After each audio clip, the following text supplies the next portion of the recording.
Hello and welcome back to the channel for another College TF review. Today we'll be taking a look at the Hasbro Transformers Bumblebee movie Core Class Shockwave.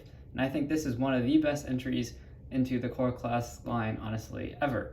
I think this figure is pretty darn awesome and actually can fit into several different series of Transformers figures, which we'll get into later. So bringing him in for a closer look here. His dark purple definitely is a little bit shadowed, but you can see all that nice sculpted detail throughout. Again, this is inspired by the Shockwave design in the Transformers Bumblebee movie. So it has some of those G1 elements, but with more mechanical detail, and I think this guy turned out awesome. Got the nice eye there, all those paint applications on the head, being the yellow, the silver throughout. Very nice looking chest section, very reminiscent of the original design.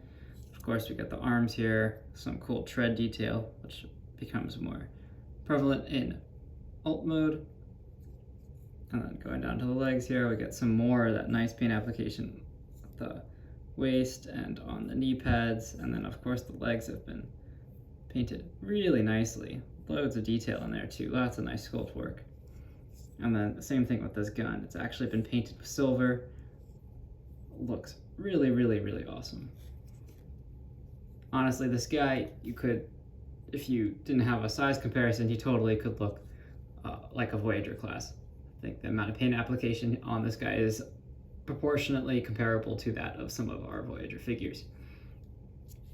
So turning to articulation, this guy does have a swivel joint at the head, which is also used in his alternate mode, so great range of motion there. And then we do get a ball joint at the shoulder, so full 360, and then can hinge out pretty good degree.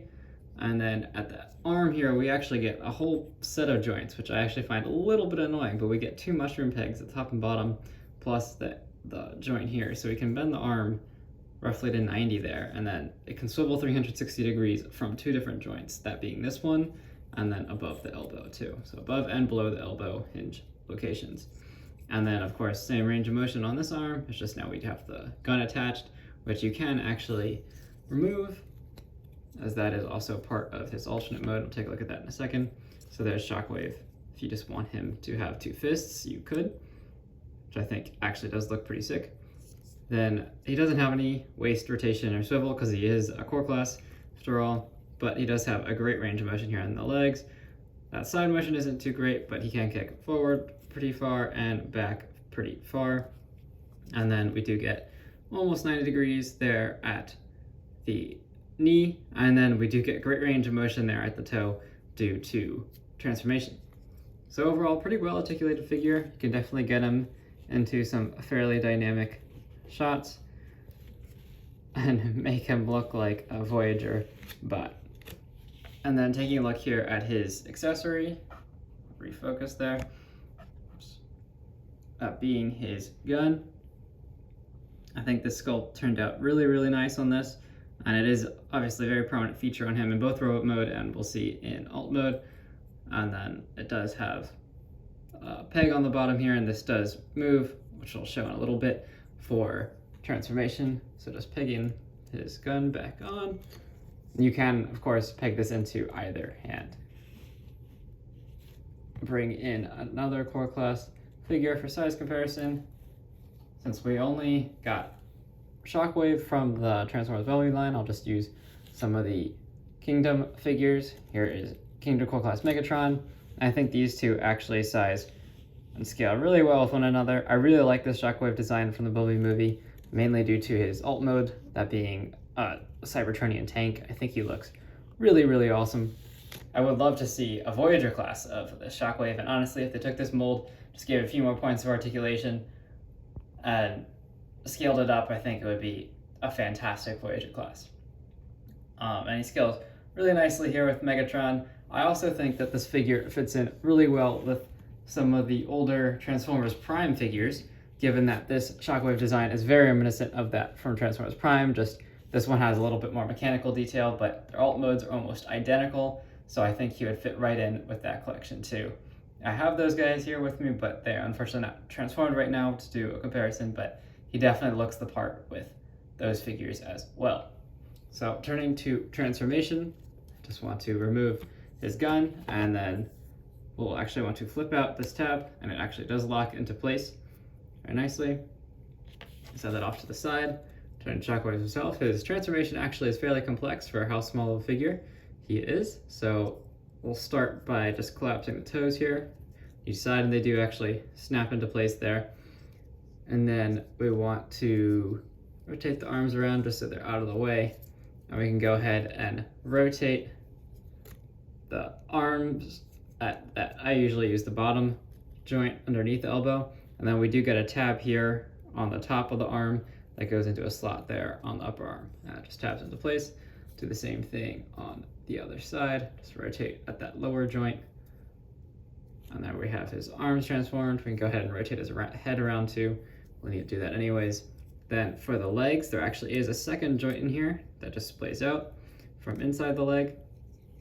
And then we can go ahead and open up the chest here and pull it down. And then this will just come down, and we have a tab on the bottom of this lower kind of abdominal plate that will tab into a slot on the underside. So just go ahead and line that all up. And then we do get little peg on the inside of the upper chest unit that will tab into the side of the legs here and lock everything in place. You do want to make sure that this is sitting such that it doesn't interfere with the height of the treads. We don't get any wheels on this guy, but it's still, he'll be off balance otherwise. Then we just want to rotate, making sure the arms are out of the way, rotate the whole chest plate section up, the upper section, and then go ahead and we get tabs on the tops of the thighs here that actually tab into the top of the arm. So do that on both sides. Just line everything up. We actually want to bring everything up a little bit so that it all taps in a little nicer. There we go. Each side. There it is. He does actually tap in very securely in his kind of spider tank configuration. And then last but not least, we actually do get a hole here in the back of his head, and this peg tabs into that to round out Shockwave in his tank mode. And here we have Shockwave in his Cybertronian tank mode, and I think this looks pretty awesome. Definitely pretty aggressive looking tank. I think very suitable for Shockwave's character, and given that the modern incarnation of Megatron is a tank, given that his original G1 version was a gun, and that's obviously no longer a suitable toy to release mass production, I think Megatron being a tank is awesome, and then I think the comparison with Shockwave, also originally being a gun, making him into a tank is also a very suitable alternate mode. And I personally actually prefer Megatron and Shockwave as tanks, because I think scaling-wise, they're not so crazy. Whereas the Megatron could shrink into a gun. Same with Shockwave. I think it's much better that they actually turn into something more substantial that could compete with the likes of Optimus Prime. I think this guy, scaling-wise, looks fantastic. Again, I think you could just blow him up into a Voyager and he would be perfect. And again, lots of great detail bringing him in for a closer look. You can see the chest unit kind of forms this cockpit section, and then we get all that nice tread detail on the front and back there. His fists do just stick out, but given that he's a core class, that's not such a big deal. I do actually really like the integration of his antenna into the tank mode. They actually do allow for the kind of make it look like the pistons for the gun, raising it up and down. And then real quickly, just bringing in some older Transformers Prime characters for comparison. Here we have Optimus Prime,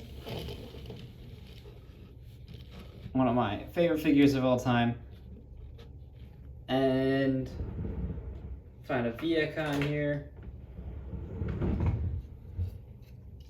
and here's a Viacon. Here we go for size comparison, and I think they all do actually scale perfectly with one another and are pretty closely matched in the design aesthetic. Of course, Shockwave is from the movie, so he has a bit more mechanical detail than these animated characters, but I think his design is very reminiscent of that from Transformers Prime, and he fits in very, very well. So overall, I think this is a fantastic core class figure, one of the best Legend scale figures we've seen Hasbro release. Definitely worth the $12 splurge to pick up this figure. Highly recommend them. Again, if you like this video, please subscribe to the channel and stay tuned for the next review. Thank you.